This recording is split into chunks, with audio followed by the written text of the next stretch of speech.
Olha, vamos mergulhar agora numa história que parece ficção. A história de um rei cujo reinado todo durou menos tempo do que se leva para assistir a esta análise. Parece impossível, não é? Mas a verdade é que o tempo de um certo homem no trono foi tão fugaz, tão inacreditavelmente breve, que é quase um piscar de olhos na história. É isso mesmo, 20 minutos. Mas o que fascina de verdade não é só o quanto tempo, e sim o como. Como é que um momento tão curto, quase um suspiro, conseguiu selar o destino de uma nação inteira? Para a gente entender esses 20 minutos, primeiro a gente precisa conhecer a pessoa no centro disso tudo.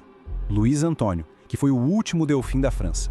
Ele nasceu literalmente para ser rei. Era o filho mais velho do futuro rei Carlos X, e a vida dele começou lá, no meio de todo o esplendor do Palácio de Versalhes. Um começo de conto de fadas, né? Só que o destino tinha outros planos. A Revolução Francesa de 1789 chegou e virou o mundo dele de ponta cabeça. De repente, ele se viu forçado a uma vida de exílio, lutando contra o próprio país que ele deveria um dia governar. Imagina só a ironia. E a tragédia parecia seguir cada passo dele. A vida pessoal se misturou com um dos capítulos mais sombrios da Revolução. Sabe por quê?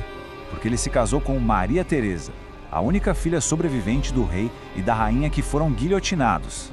Avançando um pouco no tempo, anos depois, a monarquia é restaurada, Napoleão cai e os Bourbon, a família dele, voltam ao poder. Mas, sabe, o chão sob os pés deles era bem instável. E a coisa ficou ainda mais tensa quando o pai de Luís Antônio se tornou o rei Carlos X, lá em 1824. E aqui está o centro de tudo, o estopim do conflito. De um lado, Carlos X, um monarca ultraconservador, querendo voltar no tempo, sabe? Com censura, favorecendo a nobreza. E do outro lado, o povo francês, que já tinha sentido o gostinho da Revolução e queria liberdade, igualdade.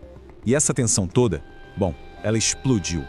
Em julho de 1830, a panela de pressão estourou. Nas ruas de Paris, estudantes, trabalhadores, intelectuais, todo mundo se levantou no que a história chamou de os 3 dias gloriosos. A França estava, de novo, à beira de um abismo. Com Paris tomada pelos revolucionários, o rei Carlos X se viu num beco sem saída. A escolha era terrível: ou lutar uma guerra civil que ia banhar o país em sangue, ou simplesmente desistir do trono. E o dia decisivo foi esse, 2 de agosto de 1830. Foi lá, no Château de Rambouillet, que o último ato da monarquia Bourbon começou a se desenrolar.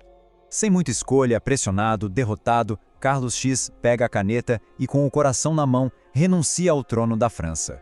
E nesse exato momento, com a assinatura do pai, o poder passa para o filho. Naquele instante, o príncipe que viveu exilado desde a infância era, enfim, rei da França, Luís XIX. Mas a história não para aí.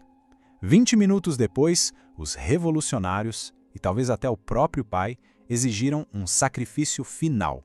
E assim, o reinado de Luís XIX terminou, depois de uns 20 minutos.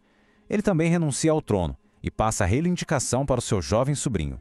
Aquela cena, essa dupla abdicação no mesmo dia, aquilo marcou o fim definitivo da linha direta dos Bourbon no trono francês.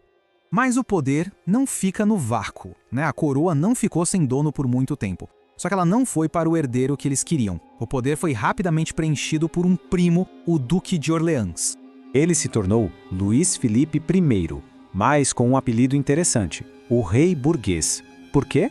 Porque ele era o rei dos franceses e não o rei da França. O poder dele vinha da alta burguesia. Era uma nova era onde o dinheiro falava mais alto que o sangue azul da antiga aristocracia. Então, dá para perceber? Aqueles 20 minutinhos não foram só um detalhe bizarro da história. Eles foram o ponto de virada. O momento exato que fechou uma porta e abriu outra completamente diferente. E para muitos monarquistas, os chamados legitimistas, nada daquilo valeu. Para eles, Luís Antônio continuou sendo rei. Pelo resto da vida, no exílio, ele foi chamado de Rei Luís XIX, um rei sem reino. Um símbolo bem trágico de uma causa que já estava perdida. Isso faz a gente pensar.